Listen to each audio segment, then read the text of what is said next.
ஸ்டாலின் சொன்னார். மாண்புமிகு அம்மா அவர்கள் துரதிருஷ்டவசமாக மண்ணிலே மறைந்த போது பல்வேறு பிரச்சனைகள்.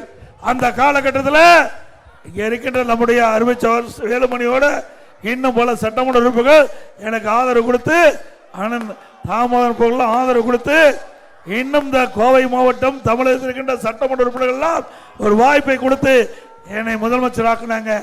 அப்பொழுது இதே ஸ்டாலின் தெரிவித்தார், எடப்பாடி பழனிசாமி ஒரு வாரத்துக்கு மேல முதலமைச்சர் இருக்க முடியாது, ஒரு மாசத்துக்கு மேல இருக்க முடியாது, 3 மாசத்துக்கு மேல இருக்க முடியாது, 6 மாசத்துக்கு மேல இருக்க முடியாது. 4 வருடம் 2 ஆண்டு காலம் உங்களுடைய துணையோடு சிறப்பான ஆட்சி கொடுத்தோம். 4 வருடம் 2 மாத காலம் சிறப்பான ஆட்சி கொடுத்தோம். அந்த ஆட்சி காலத்தில் மக்கள் சுபட்சமா வாழ்ந்தாங்க. மக்களுக்கு தேவையான திட்டங்களை கொடுத்தோம். 4 ஆண்டு 2 மாத கால ஆட்சி ஒரு பொற்கால ஆட்சி என்று மக்களால் பாராட்டப்பட்டாங்க.